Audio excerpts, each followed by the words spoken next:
नमस्कार माझ्या मित्रांना मैत्रिणींनो, स्वागत आहे तुमचं माझा यूट्यूब चॅनलवर ज्याचं नाव आहे डिजिटल AK क्लासेस. तर आज आपण पाहणार आहोत भारतीय उपखंड आणि इतिहास. हा आहे 6वीचा धडा पहिला.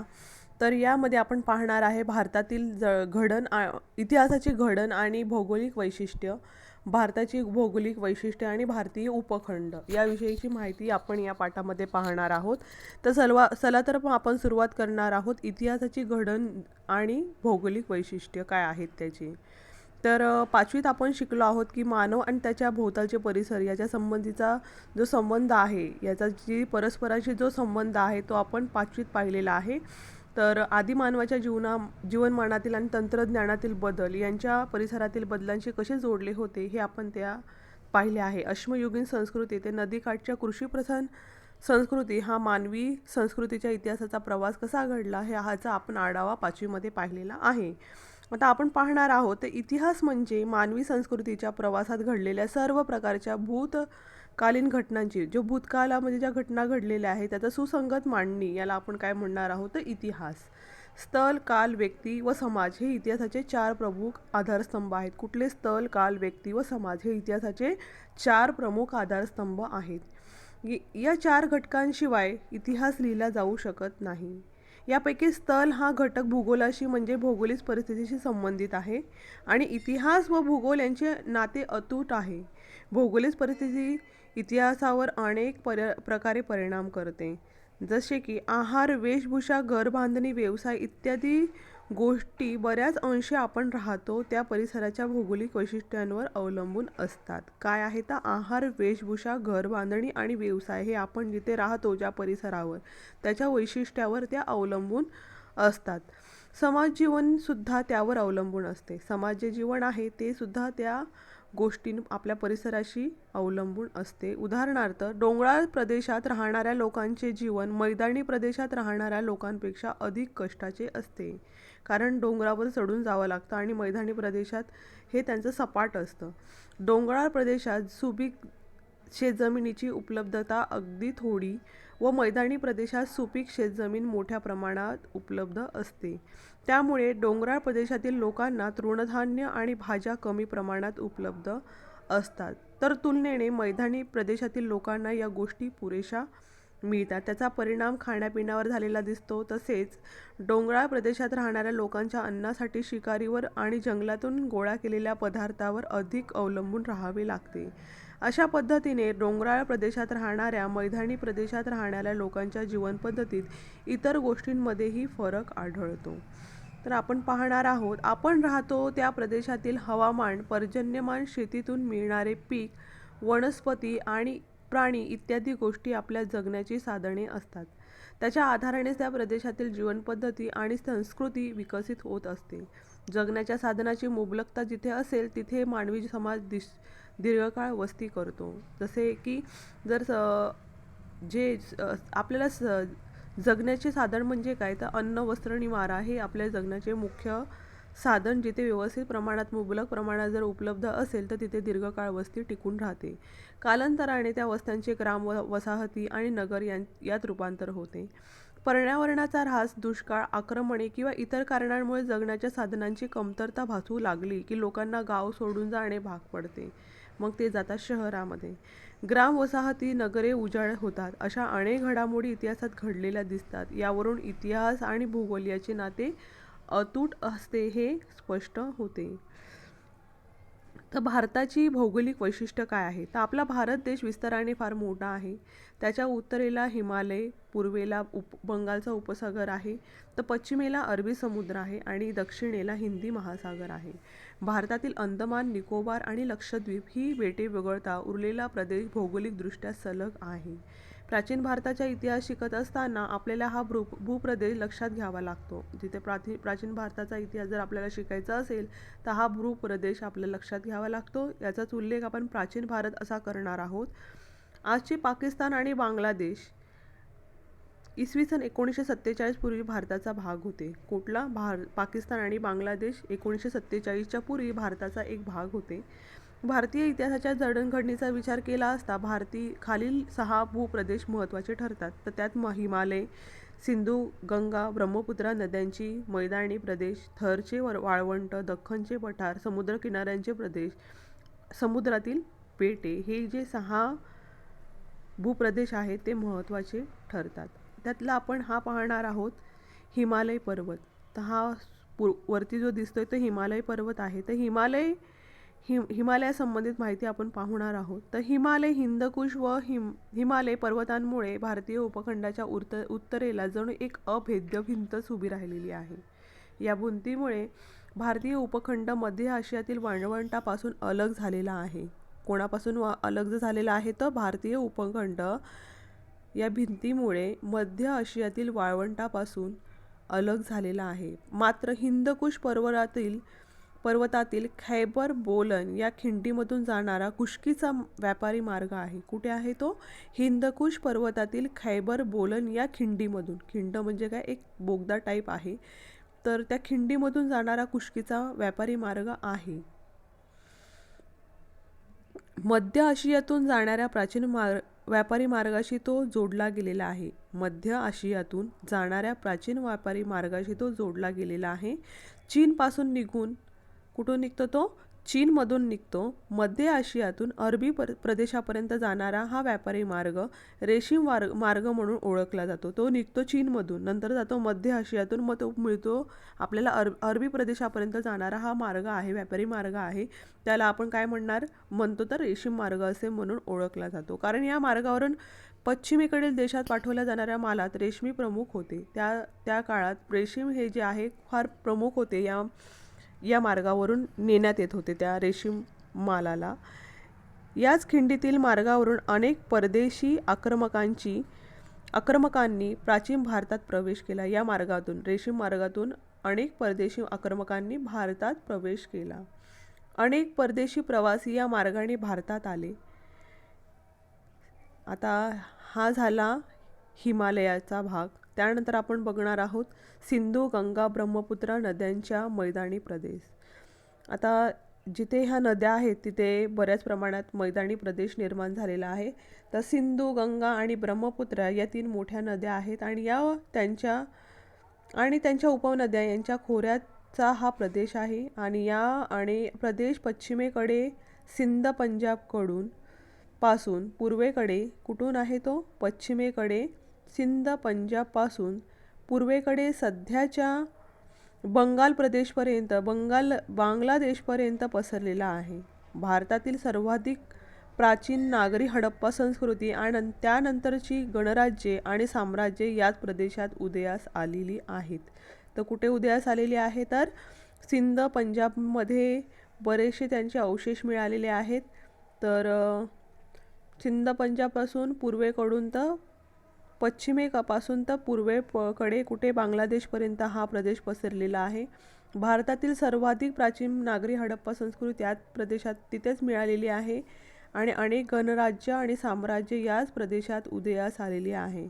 त्यापुढे पाहणार आहोत आपण हे थरचे वाळवंट. आता थरचे वाळवंट राजस्थान, हरियाणा, गुजरात या प्रदेशातील काही भागांमध्ये पसरलेले आहे आणि त्याचा काही भाग आजच्या पाकिस्तानात आहे. उत्तरेला सतलज नदी, पूर्वेला अरवली पर्वतांच्या रांगा. कुठे आहे? उत्तरेला काय आहे? तर सतलज नदी आहे. पूर्वेला अरवली पर्वतांच्या रांगा आहे. दक्षिणेला कच्छचे रण आणि पश्चिमेला सिंधू नदी. काय काय आहे बघा. उत्तरेला सतलज नदी आहे, पूर्वेला अरवली पर्वतांच्या रांगा आहे, दक्षिणेला कच्छचे रण आहे आणि पश्चिमेला सिंधू नदी आहे. आणि त्याच्यामध्ये काय आहे तर थरचे वाळवंट आहे. हिमालय प्रदेशात उगम पावणारी घग्गर नावाची नदी थरच्या वाळवंटात पोहोचते. हिमाचल प्रदेशात उगम पावणारी घग्गर नावाची नदी थरच्या वाळवंटात पोहोचते.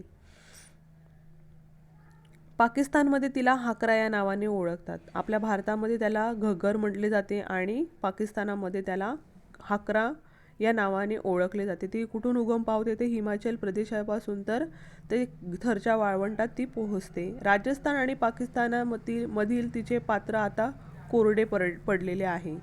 त्या कोरड्या पात्राच्या प्रदेशात हडप्पा संस्कृतीची अनेक स्थळे विखुरलेली आहेत, कारण तिथे हडप्पा संस्कृतीचे लोक राहत होते. तर आता आपण पुढे पाहणार आहोत दख्खनचे पठार. एका बाजूस पूर्व किनारा, एका बाजूस काय आहे तर पूर्व किनारा आहे आणि दुसऱ्या बाजून पश्चिम किनारा आहे. यामध्ये असलेल्या भारताचा भूप्रदेश दक्षिणेकडे निमुळता होत जातो. आपण बघतो की भारत असा निमुळता होत जातो खालील भागाकडे, तर दक्षिणेकडे ते निमुळता होत जातो. तर एका बाजूला काय आहे पूर्व बाजूला पूर्व किनारा आहे आणि दुसऱ्या बाजूला पश्चिम किनारा आहे आणि भारताचा भूप्रदेश दक्षिणेकडे निमुळता होत गेलेला आहे. त्याच्या पश्चिम बाजूला अरबी समुद्र आणि दक्षिणेला हिंदी महासागर आणि पूर्वेला बंगालचा उपसागर आहे. पश्चिम बाजूला जसे की आपण बघतो तर पश्चिमेला कुठले देश आहे मुंबईच्या साईडला कुठला अरबी समुद्र आहे, दक्षिणेला बंगाल आहे, तर तिथे काय आहे तर हिंदी महासागर आहे. तर दक्षिणेला हिंदी महासागर आहे, पूर्वेला बंगालचा उपसागर आहे. 3 बाजूंनी पाण्याने वेढलेला हा भूभाग समुद्रात घुसलेल्या एखाद्या त्रिकोणी सोळक्यासारखा दिसतो. या प्रदेशाला द्वीकल्प असे म्हणतात, कारण तिथे सगळे समुद्र महासागर एकत्र मिळतात, म्हणून त्याला द्वीकल्प असे म्हणतात. भारतीय द्वीपकल्पाचा बहुतांश भाग दख्खनच्या पठाराने व्यापलेला आहे. भारतीय द्वीपकल्पाचा बहुतांश भाग हा दख्खनच्या पठाराने व्यापलेला आहे. दख्खनच्या पठाराच्या उत्तरेकडे सातपुडा, दख्खन पठाराच्या उत्तरेकडे सातपुडा आणि विंध्य पर्वतांच्या रांगा पसरलेल्या आहेत. दख्खन पठाराच्या उत्तरेकडे सातपुडा आणि विंध्य पर्वताच्या रांगा पसरलेल्या आहेत. त्याच्या पश्चिमेला, उत्तरेला हे झालं, आता पश्चिमेला सह्याद्री पर्वताच्या रांगा आहेत. सह्याद्री पर्वताच्या रांगा कुठे आहेत तर दख्खनच्या पश्चिमेला सह्याद्री पर्वतांच्या रांगा आहेत आणि त्याला पश्चिम घाट असेही म्हणतात. सह्याद्रीच्या पश्चिम पायथ्याशी कोकण आणि मलबारच्या किनारपट्टीचा प्रदेश आहे. दख्खन पठाराच्या पूर्वेकडील डोंगरांना पूर्व घाट असे म्हटले जाते. दख्खनच्या पठाराच्या पूर्वेकडील डोंगरांना, दख्खनचं जे पठार आहे त्याच्या पूर्वेकडील डोंगरांना पूर्व घाट असे म्हटले जाते. पश्चिमेकडील पर्वतरांगांना काय पश्चिम घाट म्हटले जाते. सह्याद्रीच्या पर्वतरांगा आहेत त्यांना पश्चिम घाट म्हटले जाते. पूर्वेकडील डोंगरांना पूर्व घाट असे म्हटले जाते. या पठारातील जमीन सुपीक असून तिथे हडप्पा संस्कृतीच्या नंतरच्या काळात अनेक कृषी प्रधान संस्कृती नांदत होत्या.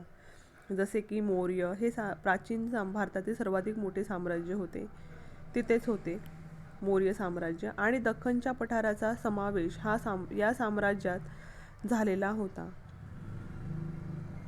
मौर्य साम्राज्यानंतरही इतर अनेक छोटी मोठी साम्राज्य होऊन गेली. आता आपण पुढे पाहणार आहोत समुद्र किनाऱ्याचे प्रदेश. प्राचीन भारतात हडप्पा संस्कृतीच्या काळापासून पश्चिमेकडील देशांशी व्यापार चालत असे. प्राचीन भारतात हडप्पा संस्कृतीच्या काळापासून पश्चिमेकडील देशांशी काय चालत होते तर व्यापार चालत होते. हा व्यापार सागरी मार्गाने केला जाई. त्यामुळे भारतातील समुद्र किनाऱ्यावरील बंदरातून परदेशातील संस्कृतीशी आणि लोकांशी भारताचा संपर्क आणि देवाणघेवाण होत असे. नंतरच्या काळात खुष्कीचा मार्ग म्हणजे तो आपला रेशीम मार्ग, चीनपासून तो निघतो आणि तो पुढेच अरबी देशापर्यंत पोहोचलेला जो खुष्कीचा महामार्ग आहे तो ह्या मार्गाने म्हणजे जमिनीवरून व्यापार आणि दळणवळण सुरू झाले. तरीही सागरी मार्गाचे महत्त्व कायम राहिलेले आहे. आपण आता पुढे पाहणार आहोत 6वं समुद्रातील बेटे.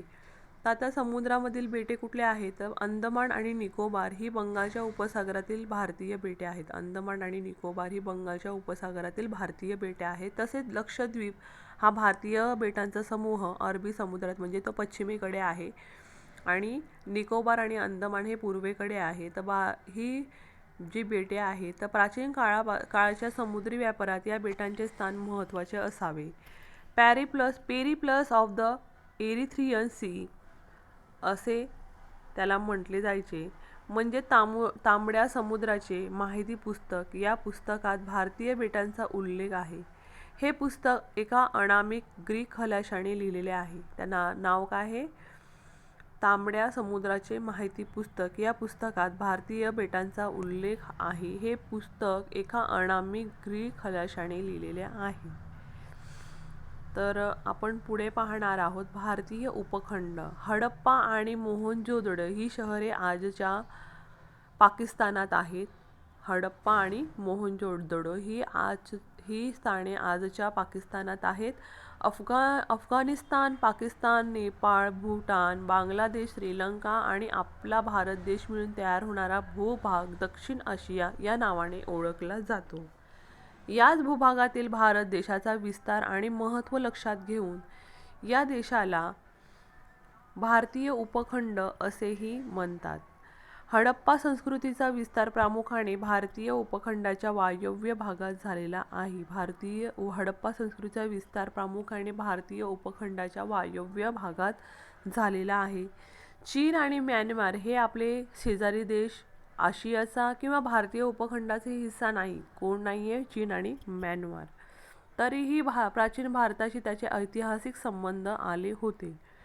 प्राचीन भारताच्या इतिहासाच्या अभ्यासाचे त्याचे महत्त्वाचे स्थान आहे. प्राचीन भारताच्या इतिहासाच्या अभ्यासात त्यांचे महत्त्वाचे स्थान आहे. तर हा झाला आपला पाठ 6वीचा पहिला धडा. धड्याचं नाव होतं भारतीय उपखंड. तर आपण पाहिलेले आहेत भारताचे उपखंड किती आहेत. भारताचे उपखंड आणि इतिहास त्याच्यामध्ये आहे. पहिलं काय आहे? भारताचे पहिले भौगोलिक वैशिष्ट्य आहे हिमालय, त्यानंतर सिंधू, गंगा, ब्रह्मपुत्रा नद्यांचे मैदानी प्रदेश, त्यानंतर आहे थरचे वाळवंट, दख्खनचे पठार 4 नंबरचा, 5 समुद्रकिनाऱ्याचे प्रदेश, 6 नंबरचा आहे समुद्रातील बेटे. हे भौगोलिक वैशिष्ट्य भारताचे आहे. त्यानंतर भारतीय उपखंडामध्ये कोण कोण आहे? अफगाणिस्तान, पाकिस्तान, नेपाळ, भूटान, बांगलादेश, श्रीलंका आणि आपला भारत देश मिळून हा दक्षिण आशिया असे म्हणून ओळखला जातो. चीन आणि म्यानमार हा भारताचे भाग नाही किंवा भारताच्या उपखंडाचा हिस्साही नाही. तर चला तर माझ्या मित्रमैत्रिणींनो, तुम्हाला जर हा माझा धडा मी जे काही शिकवला तो जर तुम्हाला खरंच आवडला असेल तर चॅनलला नक्की चला सबस्क्राईब करा बरं. थँक्यू.